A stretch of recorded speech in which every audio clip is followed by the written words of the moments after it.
আসসালামু আলাইকুম রহমতুল্লাহ। আশা করছি সকলে ভালো আছেন। তো ইন্ডিয়া থেকে আমি বিদায় নিচ্ছি, আজকে চলে যাচ্ছি দেশের দিকে। তো 11:30 হচ্ছে আমার গাড়ি, এখন 11টা বাজে। তো সকলে আমার জন্য দোয়া করবেন, আমি সুন্দরভাবে ভালোভাবে বাড়িতে পৌঁছাতে পারি। আল্লাহ হাফিজ, আসসালামু আলাইকুম। আজকে রাতে হচ্ছে আমি এই রুমটাতেই ছিলাম, এই রুমটাতেই ছিলাম। এরপরে কেউ ইন্ডিয়াতে আসতে চান, হোটেলে সমস্যা হয়, যদি কোনো কিছু দরকার হয় আমাকে নক দেবেন, ইনশাল্লাহ আমি ইনফরমেশন দিয়ে দেবো এবং হোটেল নাম্বারও দিয়ে দেবো। আমার ব্যাগটা সব কিছু রেডি, আমি এখনই বের হবো। আজকে রুমে ছিলাম। তো গাইস, হোটেল থেকে বের হওয়ার পরে এই যে হোটেলের যে ছেলেটা, সে ছেলেটা হচ্ছে আমার জন্য রিক্সা আনতে গিয়েছিল, বাট হচ্ছে কোনো রিক্সা পাচ্ছিলাম না, আমার কাছে অনেক ব্যাগ ছিল। তো হচ্ছে এই লোকটাকে নিয়ে আসলো, যদিও আমি এগুলায় কখনো চড়ি না, আমার খুব কষ্ট হয়, কারণ ওরা হচ্ছে হাতে করে ক্যারি করে এই জন্য। তো যাই হোক, বাধ্য হয়ে ওনাকে নিয়ে আসলো। এখন ওনার রিক্সায় উঠবো। তো দাম দর দেখেন কত কি জিজ্ঞাসা করতেছে। 100 रुपया बोले? হ্যাঁ, 100 रुपया बोले? কি বলে? 50 टका वो कर लिया ये। 50 रुपये? हाँ हाँ बस 40 रुपये गलत नहीं बोले, लड़का जानता है। 40 रुपये যাবে। देखा ये लोग कोई गाड़ी चला गया। अच्छा हम তুমি बेसी 40 बोले ना। এখান থেকে अरे हम बेसी बोले ना वो। তুমি যাবা 40 রুপিতে? अरे हमको तो बोलना चाहिए, ঠিক आपको আছে, 100 रुपया बोलना ঠিক चाहिए। আছে, অন্য গাড়িতে क्या যাও। बोले हैं? जो भाड़ा है उतने बोलते हैं, ঠিক আছে, जितना भाड़ा रहता है उतने बोलते हैं। नहीं बेसी नहीं बोले। Okay okay okay. हमको 60 रुपया 100 रुपया बोलना चाहिए। क्या बोलेगा? और रात जैसा रात जैसा তো যাই হোক গাইস, উনি 40 রুপির নিচে যাবে না। তো এখন কি করার, আমারও গাড়ির সময় হয়ে যাচ্ছে। সো আমি ওনার গাড়িতে উঠে পড়লাম, আর কি করার, ওনার গাড়িতেই যাব। তো ব্যাগটা উঠাইলাম গাড়িতে, কারণ আমি উঠবো, বাট হচ্ছে আমি তো কখন উঠি নাই, অনেক উঁচু।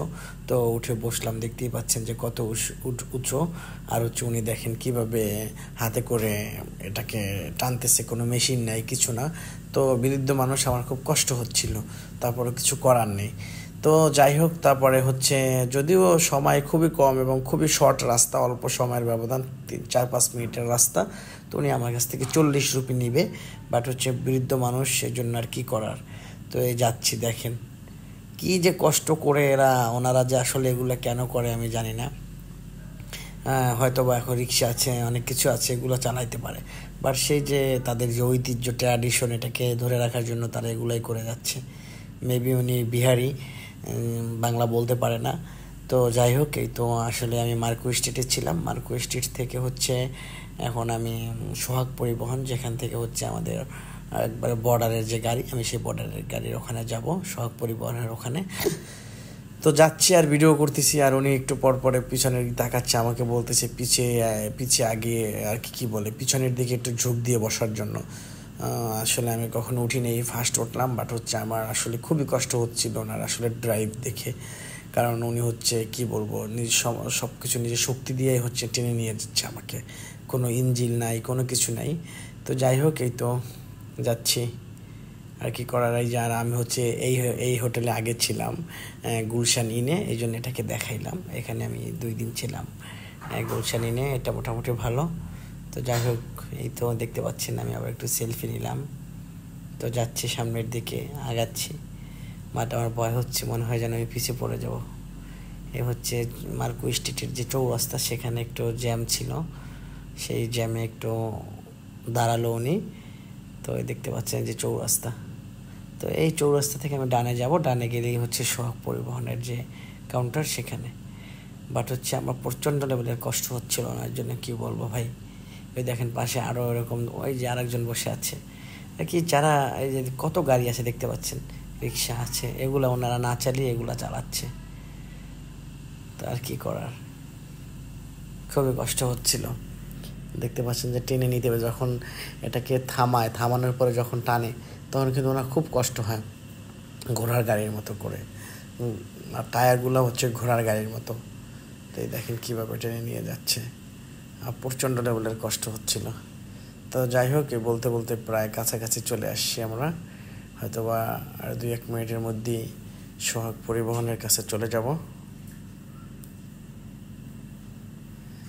এই তো উনি একটু পরপরই পিছনে তাকাচ্ছিল, আর আমাকে বলতেছিল পিছিয়ে, যাতে করে আমি একটি ভাড় দিয়ে বসে সামনের দিকে অ্যাডভান্স না হই।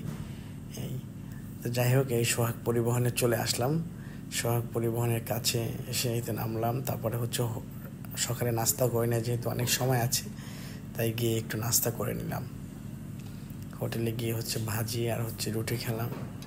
রুটি খেয়ে হচ্ছে খুব তাড়াতাড়ি খেয়েছি, শর্ট টাইম ছিল, যার কারণে এতে চলে আসলাম। গাড়ি আস্তে আস্তে করে ছাড়তেছে, সোহাগ পরিবহন গাড়ি ছেড়ে দিচ্ছে। এই যে গাড়ির ভিতরে উঠে পড়লাম।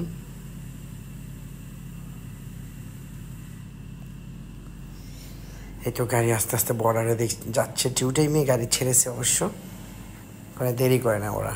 এই হচ্ছে আমাদের গাড়ি, আর এটা ছিল হচ্ছে কাউন্টার, লোকজন ডাকতে ছিল। আসলে আস্তে আস্তে করে গাড়ির দিকে অ্যাডভান্স হচ্ছিলাম তখন। এই হচ্ছে পরিবহন, সোহাগ পরিবহন।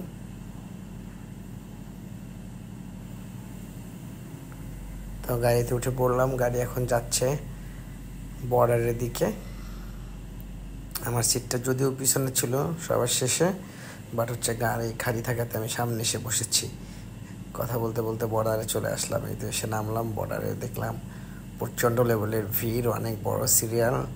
কারণ হচ্ছিল আপনার 4-5 দিন পরে বর্ডার খুলছে, তো 4-5 দিন পর্যন্ত বন্ধ ছিল।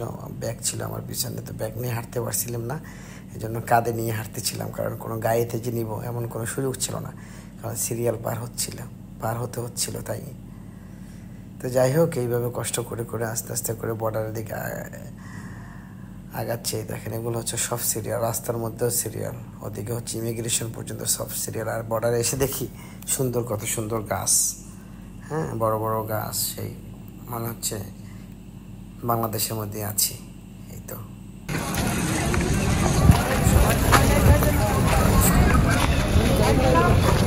যাই হোক, এই তো আস্তে আস্তে করে বর্ডারের দিকে ইমিগ্রেশনের দিকে আগাচ্ছি। আর হচ্ছে খুবই বড় সিরিয়াল ছিল আর কি, খুবই ধৈর্যহারা হয়ে গিয়েছিলাম। তারপরে তো কিছু করার নেই, এখানে কোনো ক্ষমতা কোনো কিছু চলে না। আর ইমিগ্রেশনের আশেপাশে যে বর্ডারে, সেটা একটু ভিডিও করে নিচ্ছিলাম। এটা নতুন করতেছে তারা, এখনও যদিও এটা উদ্বোধন করেনি। তো এই তো আর কি, সামনের দিকে আগাচ্ছি। এই যে ইমিগ্রেশনের মধ্যে বসে আছে, সিরিয়াল অনুযায়ী পাঠানো হচ্ছে, তো সবাই বসে আছে, অনেক প্রচণ্ড। তো যাই হোক, এই তো ব্যাগ নিয়ে ইমিগ্রেশন থেকে বের হয়ে গেলাম। অবশেষে বের হয়ে কোনো গাড়ি পাচ্ছিলাম না। পরে হচ্ছে খুলনার আমাদের লাইনে গাড়ি পাচ্ছিলাম না। ইমিগ্রেশন থেকে বের হতে হলে প্রায় 5টা বেজে গিয়েছিল, 7টা বেজে গিয়েছিল। দেন হচ্ছে রাতের বেলা করে কোথায় যাব, খুলনার একটা যশোরে একটা গাড়ি পেয়েছিলাম, সেই যশোরের গাড়িতে উঠলাম। বেনাপোল থেকে যশোরের গাড়িতে উঠলাম। এই তো গাড়িতে ওঠার পরে খুলনাতে আসলাম। খুলনাতে এসে হচ্ছে ইয়াতে ছিলাম, হোটেলে ছিলাম। দেন হচ্ছে পরের দিন সকালবেলা আমাদের পিরোজপুরের উদ্দেশ্যে রওনা হলাম। তো এই ছিল ভিডিও কলকাতা থেকে বাংলাদেশ আসা। আর এই হচ্ছে এখন যেটা দেখবো, এটা হচ্ছে খুলনা রূপসা ব্রিজ। খুব সুন্দর একটা ভিউ, অসাধারণ ভিউ। গাড়িতে বসে হচ্ছে ভিডিওটি করা।